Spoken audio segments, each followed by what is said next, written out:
अस्सलाम वालेकुम एवरीवन, मैं हूं मोहम्मद तलहा और आप लोग देख रहे हैं तलहा स्पेस एकेडमी। सो ई कैट और एम कैट की तैयारी के सिलसिले में अब बारी है कुछ पास्ट पेपर्स को सॉल्व करने की। और आज जो पास्ट पेपर हम लोग सॉल्व करने वाले हैं, पहला पास्ट पेपर है और वो है एन का पास्ट पेपर, जो कि 2017 में एन में जब ई कैट के टेस्ट हुए तो वो आया था। सेक्शन 3 जो था वो फेस से रिलेटेड था और आज जो है हम उसी सेक्शन 3 को, यानी कि जो फेस से ताल्लुक़ रखता है, उसको सॉल्व करेंगे। और मैं बताऊँगा तरीक़ेकार किस तरीके से आप लोग सॉल्व कर सकते हैं और क्या आप लोगों का माइंड सेट होना चाहिए जब आप सॉल्व कर रहे होंगे एमसीक्यूज़ को। So let's start with question number 1। एक बॉल है, उसको ड्रॉप किया गया है, हाइट 80 मीटर से 80 मीटर की हाइट से ड्रॉप किया गया है। Find the time taken by the ball to reach the ground. Ground तक पहुंचने में कितना टाइम लगेगा, ये हमें फाइंड करना है। तो देखा जाए तो डेटा बता रहा है सेकेंड इक्वेशन मोशन बहुत ज़्यादा रिलेटिव है। S is equal to V I T plus 1/2 AT²। ठीक है, इस इक्वेशन को हम इस्तेमाल कर सकते हैं। और हमें डिस्टेंस यानी कि हाइट गिवन है वो है 80। इनिशियल वेलोसिटी क्योंकि ड्रॉप किया है तो 0 है। टाइम फाइंड करना है 1/2 और ए जो है वो एक्चुअली 9.8 के बराबर होगा प्लस के, बट राउंड ऑफ कर लेते हैं, 10 कर लेते हैं, ईजी हो जाएगा। और फिर T² लिख लेते हैं क्योंकि एक्चुअली वही हमें फाइंड करना है ना। 0 तो ख़त्म हो जाएगा तो ये हो जाएगा 80 is equal to 10 divide by 2, ये हो जाएगा 5 इंटू T²। नाउ T² की वैल्यू फाइंड करनी है तो ये आ जाएगा 80 डिवाइड बाई 5। 80 डिवाइड बाई 5, 5 1 5, 5 3 तो ये हो जाएगा 16 के बराबर। T² is equal to 16। और क्योंकि हमें T² नहीं, हमें T की वैल्यू चाहिए, तो T बराबर आ जाएगा 4 सेकेंड के। तो इसका मतलब जो करेक्ट आंसर होगा वो आंसर होगा हमारे पास B 4 second. Question number 2। James Chadwick discovered in 1932। James Chadwick ने क्या डिस्कवर किया था 1932 में, वो हमें बताना है। तो भाई बात यह है कि ऑप्शन है positron, electron, proton and neutron. तो सबसे पहली बात आप याद रखिए, बी जो कि इलेक्ट्रॉन है वो डिस्कवर किया था जे थॉमसन ने। जे थॉमसन ने डिस्कवर करा इलेक्ट्रॉन को। अच्छा, प्रोटॉन की डिस्कवरी में नाम आता है गोल्डस्टीन का, बट एक्चुअली जब आप देखेंगे जो नेम होगा फाइनली वो फाइंड किया था रदरफोर्ड ने। और डी न्यूट्रॉन, यही हमारा राइट आंसर। जेम्स चैडविक ने 1932 में डिस्कवर किया था न्यूट्रॉन को। Question number 3। Sound waves are always. Sound waves हमेशा क्या होती हैं, longitudinal, transverse, high speed, high frequency. तो याद रखो हाई फ्रीक्वेंसी होना ज़रूरी नहीं है, हाई स्पीड होना ज़रूरी नहीं है। और हाँ, एक और बात है, ट्रांसवर्स भी नहीं हो सकती। जो ट्रांसवर्स वेव्स हैं वो साउंड वेव्स वो बिल्कुल भी नहीं है। साउंड वेव जो है वो उसके अंदर क्रस्ट और ट्रफ नहीं होते, बल्कि साउंड वेव्स के अंदर कंप्रेशंस और रेयरफेक्शंस होते हैं, जो कि जाहिर करता है कि साउंड वेव्स हैं longitudinal waves. So right answer होगा A, longitudinal. Question number 4। The device which changes AC to DC, यानी कि ऑल्टरनेटिंग करंट को जो डायरेक्ट करंट में कन्वर्ट करती है, वो डिवाइस क्या कहलाती है? Rectifier, amplifier, oscillator. और एम्पलीफायर एंड रेक्टिफायर बोथ यहाँ पे लिखा हुआ है। तो याद रखिए, मैं आपको बताता हूँ, उस डिवाइस को रेक्टिफायर कहते हैं। वो डिवाइस जो कि ऑल्टरनेटिंग करंट को डायरेक्ट करंट में कन्वर्ट करती है, तो वो एक्चुअली उस करंट को रेक्टिफाई करती है, सीधा करती है, स्ट्रेट करती है, इसी वजह से उसे रेक्टिफायर कहते हैं। जबकि अगर आपके जहन में आएगा एम्पलीफायर, तो एम्पलीफायर का नाम ही जाहिर कर रहा है एम्पलीफाई करने वाला, बढ़ाने वाला, तो वो स्ट्रेंथ को बढ़ाता है, तो बी तो गलत हो जाएगा। ठीक है। सी, ऑसिलेटर, जो कि ऑसिलेशन प्रोड्यूस करेगा। नहीं, ऑल्टरनेटिंग करंट में ऑसिलेशन होती है, डीसी से तो ऑसिलेशन को ख़त्म किया जाता है। और फिर अगर एम्पलीफायर ऑसिलेटर दोनों गलत हैं तो डी में जो एम्पलीफायर लिखा है वो भी गलत हो जाएगा। तो याद रखो, वो डिवाइस जो कि ऑल्टरनेटिंग करंट को डायरेक्ट करंट में कन्वर्ट करती है वो है रेक्टिफायर। और बाकी क्यों नहीं है ये भी बात मैंने आपको समझाई है, तो उसको भी जहन में रखना है। Question number 5। एक पीस है वायर का जिसको कट किया गया है 4 इक्वल पार्ट्स में, और फिर उन पीसेस को जो है वो बंडल कर दिया गया together side by side to form a thicker wire. Wire जो है वो थिक हो गया compare to the original wire. The resistance of the bundle, वो जो बंडल है उसकी रेजिस्टेंस कितनी हो जाएगी? ठीक है, तो यहाँ पर आंसर आ रहा है सेम। बी आ रहा है 1/4, सी 1/8 और डी आ रहा है 1/16। अब याद रखो, जो वायर है उनको 4 इक्वल पार्ट्स में कट किया है। ठीक है, तो लेंथ को तो हमने कर दिया है 1/4। ठीक है, और फिर उनको बंडल कर दिया और थिकर वायर बना दिया, लेकिन उससे फ़र्क नहीं पड़ता। याद रखो, एरिया ऑफ वायर पे कोई फ़र्क नहीं पड़ा, बल्कि उन वायर्स को हमने जो है वो एक्चुअली 4 वायर्स हैं, बस उन 4 वायर्स को हमने आपस में बंडल कर दिया। ऐसा नहीं है कि वायर मोटा हो गया हो। तो याद रखो, एरिया पे कोई फ़र्क नहीं पड़ा है, सिर्फ लेंथ जो है वो 1/4 हो गई है। और क्योंकि हमें रेजिस्टेंस का फॉर्मूला पता है, रेजिस्टेंस का फॉर्मूला जो है R is equal to rho L/A होता है। अब यहाँ पे देखो, मटेरियल चेंज नहीं हुआ, रॉ चेंज नहीं हुआ, यहाँ पे एरिया चेंज नहीं हुआ। ठीक है, क्योंकि हमने सिर्फ बंडल करा है, हमने एरिया नहीं बढ़ाया। सिर्फ यहाँ पे हमने लेंथ को क्या किया है, यहाँ पे लेंथ को हमने 1/4 कर दिया। तो याद रखो अगर लेंथ को हमने 1/4 कर दिया है तो जो रेजिस्टेंस है वो भी हो जाएगी 1/4। दैट्स वाई राइट आंसर होगा हमारे पास बी 1/4।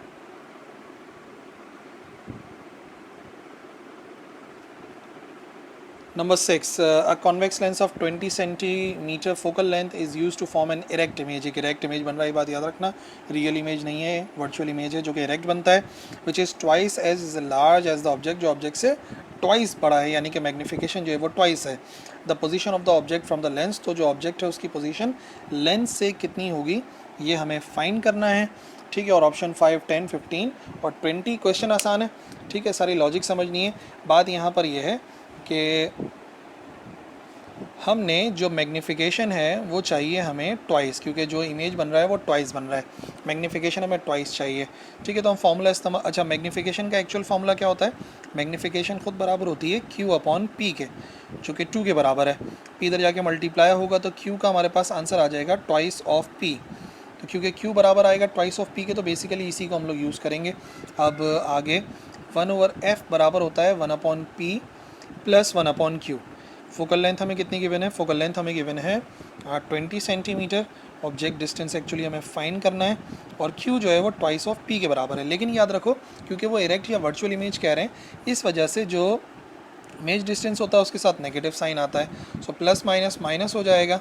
ठीक है, और फिर एलसीएम लेंगे तो ये हो जाएगा कितना, ये हो जाएगा 2P का स्क्वायर, और यहाँ पे 2P और प्लस माइनस माइनस दरमियान में आ रहा है, और P 1 जार P, और यहाँ पे लिखा है 1/20।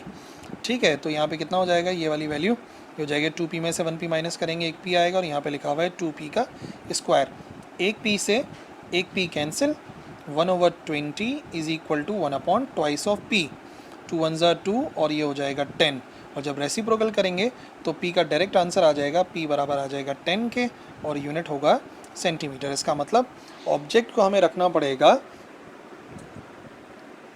10 सेंटीमीटर के डिस्टेंस पे, तभी हमारा जो इमेज है वो ट्वाइस बनेगा, इरेक्ट बनेगा।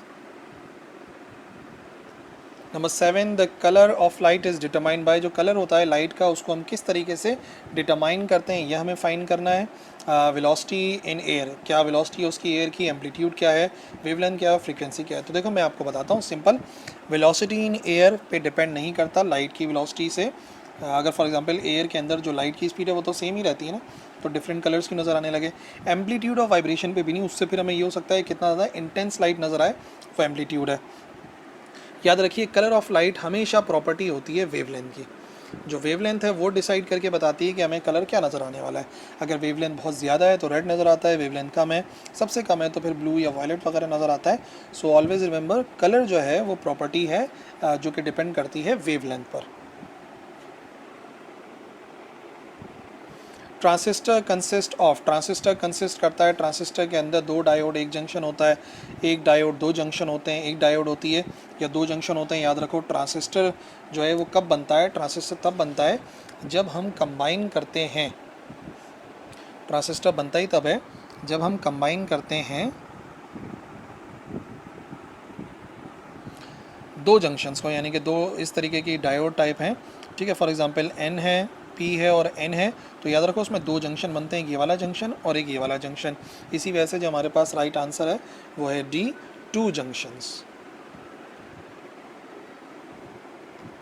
Question number 9, physical quantity tends to rotate a body. इससे आसान सवाल तो हो ही नहीं सकता। ऐसी फिजिकल क्वांटिटी जो कि बॉडी को रोटेट करवाती है, यानी कि रोटेट कराने का मतलब क्या हो गया कि हम किसी बॉडी के ऊपर फोर्स अप्लाई करें और नतीजे में वो बॉडी रोटेट कर जाए, तो इस फंक्शन को क्या कहा जाता है, इस फिजिकल क्वांटिटी को क्या कहा जाता है। बहुत ही कॉमन है, और याद रखो ये जो फिजिकल क्वांटिटी है ये कहलाती है टॉर्क, D। जब भी हम किसी उस पर बॉडी का फोर्स अप्लाई करें और नतीजे में रोटेट हो तो इसको कहते हैं torque. 10, when an image of distance object formed in front of retina of eye, the abnormality of the eye is। कोई भी अगर इमेज जो है वो पहले बन जाता है रेटिना से, ठीक है, किसी ऑब्जेक्ट का, तो इस एबनॉर्मलिटी को क्या कहा जाता है। ठीक है, याद रखो। अब यहाँ पर वैसे मैं आपको एक सिंपल सी बात बताऊँ, 2 ऑप्शन बिल्कुल ही सेम से नज़र आ रहे हैं, तो आप समझ सकते हो कि वो 2 तो गलत ही होंगे। फार साइडनेस और लॉन्ग साइडनेस एक ही बात है। अब बात रह गई मायोपी और हाइप्रोपिक। तो अब इसमें एक ही नाम आ रहा है जो कि एबनॉर्मलिटी का है और वो है मायोपिया। लेकिन मैं आपको बता दूं, अगर किसी दूर से आने वाली ऑब्जेक्ट की जो लाइट आ रही है, ठीक है, वो रेटिना से पहले आके जमा हो जाए, तो इसमें क्या होता है कि दूर का ऑब्जेक्ट हमें क्लियर नज़र नहीं आ पाता। ठीक है, याद रखो रेटिना से पहले बन रहा है, तो दूर से अगर कोई ऑब्जेक्ट की लाइट आ रही होगी तो हम उसे नहीं देख पा रहे होंगे, लेकिन हाँ करीब से आएगी तो देख पाएंगे, क्योंकि वो इतना करीब होगा रेटिना के कि ऑलमोस्ट रेटिना में बनेगा, तो हम ऑब्जेक्ट को देख पाएंगे। तो याद रखो इस एबनॉर्मलिटी को कहते हैं दूर की नज़र का कमज़ोर होना। ठीक है, और वैसे इसको कहते हैं शॉर्ट साइडनेस, या इसको हम कहते हैं मायोपिया। इसी वजह से C myopia is the right answer.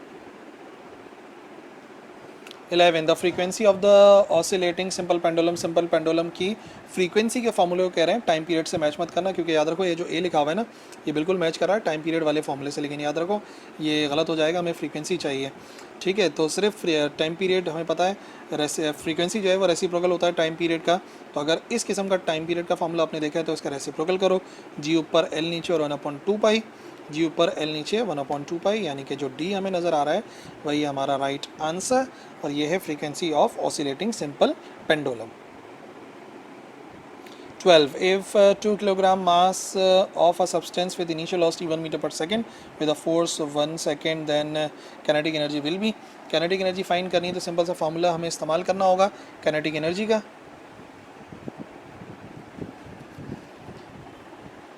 kinetic energy का फार्मूला, kinetic energy खुद बराबर होती है 1/2 mv² के। ठीक है, kinetic energy 1/2 mv² के बराबर है, और अगर इसी को इस्तेमाल करते हैं तो 1/2 मास हमें गिवन है 2 के बराबर, और वेलोसिटी हमें गिवन है 1 का स्क्वायर, 1 मीटर पर सेकेंड है तो 1 का स्क्वायर करना पड़ेगा।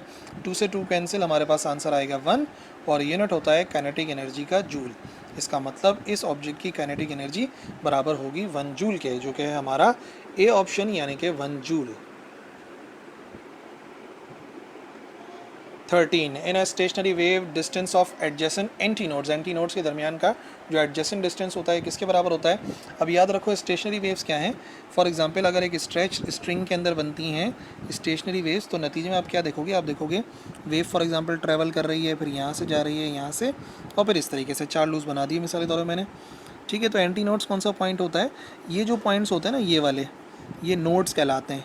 ठीक है, जहाँ पे हमें ऐसा लगता है जैसे गिरा लगी हुई है, और जो मैक्सिमम डिस्प्लेसमेंट होता है ना, ये एंटी नोड्स होते हैं। ये पहला एंटी नोड हो गया, ये दूसरा एंटी नोड हो गया, तीसरा एंटी नोड हो गया, और ये चौथा एंटी नोड हो गया।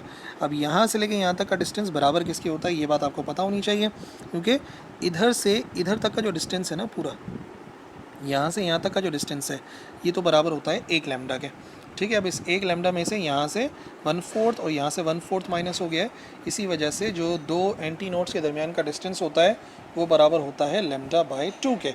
और एंटी नोड्स के नहीं, नोड्स के दरमियान का डिस्टेंस भी बराबर होता है इसी के ही, जो कि मैं आपको बताने वाला हूँ, b λ/2। 14 Newton's corpuscular theory of light depends upon, जो कि बेस करती है किस चीज़ पर? Newton rings, dispersion, thin film, rectangular propagation of light.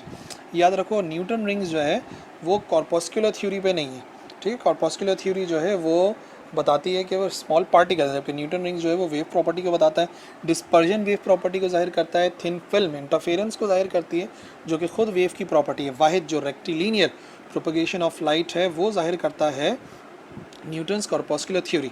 ठीक है, न्यूटन्स कॉर्पस्कुलर थ्योरी के मुताबिक जो लाइट है वो स्मॉल पार्टिकल्स या पैकेट्स पर डिपेंड करती है, और वो रेक्टिलिनियर प्रोपोगेशन ऑफ लाइट से ही रिलेटेड है इन चारों ऑप्शंस में से। 15 when an atom is negatively charge. Atom negatively charge कब होता है? जो प्रोटॉन गेन करेगा। प्रोटॉन में पॉजिटिव चार्ज होता है भाई, अगर उसे गेन करेगा तो पॉजिटिव चार्ज आएगा ना। It gains neutron, neutron neutral होता है। इट गेन्स इलेक्ट्रॉन, जाहिर सी बात है इलेक्ट्रॉन पे नेगेटिव चार्ज होता है, तो अगर वो इलेक्ट्रॉन को गेन करेगा तभी उसके ऊपर आएगा नेगेटिव चार्ज। तो राइट आंसर होगा gains electron. 16 if potential difference of capacitor is reduced to half, the energy of capacitance will be। हम अगर पोटेंशियल डिफरेंस को हाफ कर दें तो एनर्जी जो होगी कैपेसिटेंस की वो क्या होगी?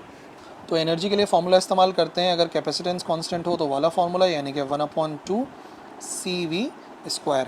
अब कह रहे हैं कि जो नया पोटेंशियल डिफरेंस है वो एक्चुअल पोटेंशियल डिफरेंस का हाफ है, तो अब जो नई एनर्जी होगी उसके लिए 1/2 कांस्टेंट है, c कांस्टेंट है, सिर्फ यहाँ पे आएगा v डैश, और जब v डैश की जगह पे v डैश की वैल्यू पुट करेंगे तो 1/2 c, और यहाँ पर आ जाएगा, इसका स्क्वायर करना है लाजमी, और यहाँ पे आ जाएगा 1/2 v का स्क्वायर, क्योंकि 1/2 v के बराबर है।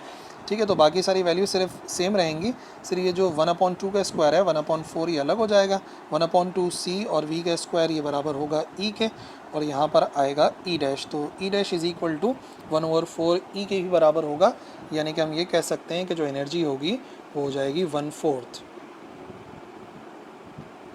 17, एक 200 वाट का टीवी है जिसे 20 घंटे इस्तेमाल किया जाता है एक हफ्ते के अंदर, और अगर उसको 4 हफ्ते तक इस्तेमाल किया जाता है तो कॉस्ट ऑफ इलेक्ट्रिसिटी क्या होगी, जबकि जो रेट है वो है 5 रुपये पर किलोवाट आवर।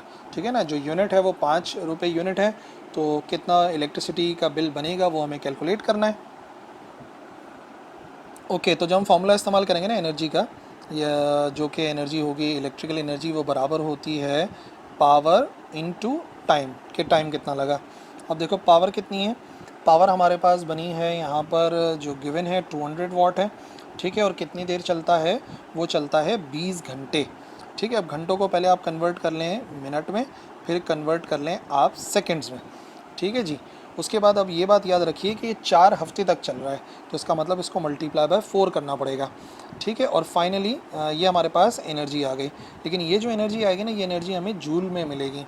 अगर इसी एनर्जी को हम इलेक्ट्रॉन उसमें पता करेंगे किलोवाट आवर में, अगर इसी एनर्जी को किलोवाट आवर में कन्वर्ट करना है तो किलोवाट आवर के लिए याद रखो वो बराबर होता है 1 किलोवाट आवर बराबर होता है 360000 जूल्स के, यानी कि इससे हमें डिवाइड करना पड़ेगा। अच्छा, फ़िलहाल ऊपर वाली वैल्यू को अगर सॉल्व कर लें तो आप देखो जो ऊपर वाली वैल्यू है ये क्या बनेगी, ये हो गया 2 2s are 4, ठीक है, और 4 6 are 24, ठीक है, और 24 इंटू 6 ये बराबर आ जाएगा 144 के, और फिर मल्टीप्लाई बाय 4 कराएंगे इसको तो ये बराबर आ जाएगा हमारे पास 576 के। तो इसका मतलब ऊपर वाली जो वैल्यू है ये तो 576 बन रहा है। ज़ीरोस काउंट कर लेते हैं, 1 2 3 4 5, यहाँ पे 5 ज़ीरोस आ जाएंगे, 1 2 3 4 5 डिवाइडेड बाय यहाँ पे आ जाएगा 36, 1 2 3 4 5। ठीक है, तो कैंसिल हो जाएंगे। फाइनली हमें क्या करना है, 576 को डिवाइड कराना है 36 से, जो कि आएगा बराबर 16 के, यानी कि आप ये समझ जाइए कि जो यूनिट बनेंगे वो 16 किलोवाट आवर बनेंगे एनर्जी के। लेकिन हमें क्योंकि कैलकुलेट करना है कितने पैसे लगेंगे, कितना बिल वगैरह बनेगा, तो उसके लिए हम क्या करेंगे, उसके लिए हम इसको मल्टीप्लाई बाय 5 करा देंगे, यानी कि 16 इंटू 5, ताकि हमें कंप्लीट कॉस्ट मिल जाए। ठीक है, क्योंकि 5 रुपये का एक यूनिट है, तो 16 इंटू 5 ये हमारा आंसर आ जाएगा, और 16 इंटू 5 बराबर होता है 80 के। इस वजह से हमारा आंसर आएगा 80 rupees. C 80 rupees is the right answer. 18, charge enters a uniform magnetic field gains. Charge enter होता है यूनिफॉर्म मैग्नेटिक फील्ड में, और किस एंगल से एंटर हो रहा है ये गिवन नहीं है कि भाई वो परपेंडिकुलर एंटर हो रहा है कि पैरेलल एंटर हो रहा है। ठीक है, तो बात यह है कि एक बात कंफर्म है, जो कंफर्म है उसको हमें लिखना पड़ेगा, और कंफर्म ये है कि अगर चार्ज होता है एंटर यूनिफॉर्म मैग्नेटिक फील्ड में तो कुछ ना कुछ वो गेन करता है पोटेंशियल एनर्जी को।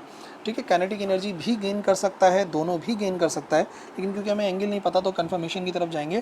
कंफर्मेशन ये होती है कि कम से कम पोटेंशियल एनर्जी तो वो गेन करेगा, इसी वजह से राइट आंसर होगा बी, पोटेंशियल एनर्जी।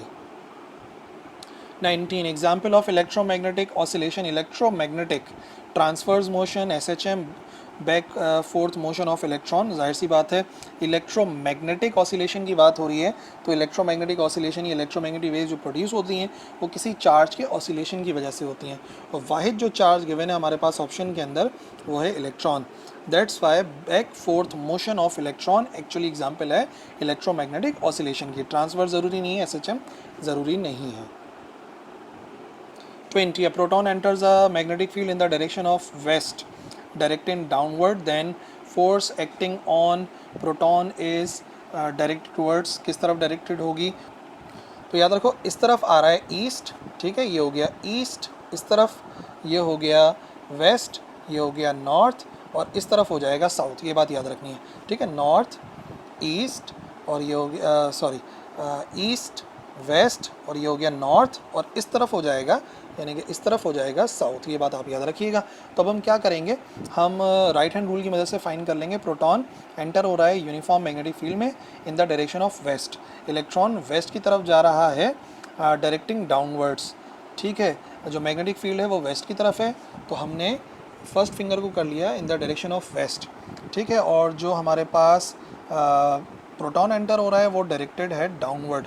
ठीक है, प्रोटॉन की जो एंट्री है वो हमें पता लगती है सेकंड फिंगर से, तो उसको हम कर लेंगे डाउनवर्ड। तो इस तरीके से आपको नज़र आ रहा है, ये जो है वो इस तरफ जा रहा है, ये है वेस्ट की तरफ, और जो मेरे ये फिंगर है ये डाउनवर्ड जा रही है, याद रखो।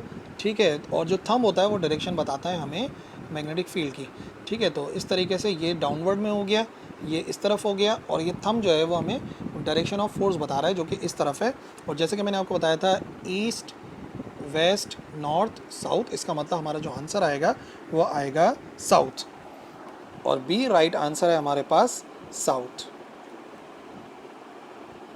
21 at the end of Carnot cycle internal energy of the system. Carnot cycle जो है क्योंकि एक साइक्लिक प्रोसेस है, तो साइक्लिक प्रोसेस की जो इंटरनल एनर्जी होती है वो रहती है रिमेन सेम। इसमें ज़्यादा सोचने की बात नहीं है, हर साइक्लिक प्रोसेस में ऐसा ही होगा, इंटरनल एनर्जी सिस्टम की सेम रहेगी। 22 first law of thermodynamics equivalent है law of conservation of energy. Energy can neither be created nor destroyed, और फर्स्ट लॉ ऑफ थर्मोडायनेमिक्स भी यही बात कहता है कि जब भी हम एनर्जी देते हैं किसी सिस्टम को तो कुछ वर्क डन में कन्वर्ट होती है और कुछ कन्वर्ट हो जाती है इंटरनल एनर्जी के चेंज। ठीक है, तो इसी वजह से याद रखो law of conservation of energy और first law of thermodynamics equivalent है। 23 focal length of a lens is 20 centimeter and image size is 2 times of object size, compute the object distance। तो ऐसा ये क्वेश्चन ऑलरेडी मैं solve करवा चुका हूँ, बिल्कुल उसी तरीके से सॉल्व करना है, लेकिन इस मर्तबा आप माइनस साइन नहीं रखेंगे क्योंकि यहाँ पर कोई भी वर्चुअल की पहचान नहीं है, रियल इमेज बन रहा है। और जब उसी पैटर्न से सॉल्व करोगे तो आपका आंसर आना चाहिए यहाँ पे 30 सेंटीमीटर। दोबारा इस वजह से नहीं करा रहा ताकि आप लोग भी कुछ प्रैक्टिस करो, आंसर 30 सेंटीमीटर ही आएगा अगर रियल इमेज बन रहा है तो। 24 one completion of periodic motion. एक कंप्लीशन जो होता है पीरियोडिक मोशन का उसे ऑसिलेशन भी कहते हैं। एक रेवोल्यूशन में भी कंप्लीट होता है पीरियोडिक मोशन, एक एसएचएम में भी कंप्लीट होता है। दैट्स वाई राइट आंसर आ जाएगा हमारे पास all of above. 25 100 centimetre cubic centimetre of an ideal gas is heated from 27 degree Celsius से 327 डिग्री सेल्सियस। तो फाइनल वॉल्यूम कितना होगा? तो यहाँ पे रिलेशन बन रहा है वॉल्यूम और टेम्परेचर का, और हमें पता है वॉल्यूम और टेम्परेचर चार्ल्स लॉ के मुताबिक क्या होता है V अपॉन T, यानी कि इनका जो रेशो है वो रहता है कांस्टेंट। ठीक है, यानी कि हम ये कह सकते हैं कि V1 over T1 is equal to V2 upon T2 होता है। ठीक है, तो अब क्या करेंगे, हमें इनिशियल वॉल्यूम गिवन है 100, फाइनल वॉल्यूम हमें मालूम करना है। इनिशियल टेम्परेचर कितना है 27, बट केल्विन में करेंगे तो 27 प्लस 273 ये हो जाएगा 300। ठीक है, और इसी तरीके से 327 प्लस 273 ये भी बराबर आ जाएगा 600 के। ठीक है, तो लाजमी तौर पे केल्विन में कन्वर्ट करके ही रखना। अच्छा, यहाँ पे कैंसिलेशन करेंगे तो ये हो जाएगा 1 और ये 2, 301 और 2, और ये उधर जाके होगा मल्टीप्लाई, तो V बराबर आ जाएगा 200 cc के, और वॉल्यूम इसका मतलब हो जाएगा डबल, और वो आंसर है हमारे पास B 200 cc के।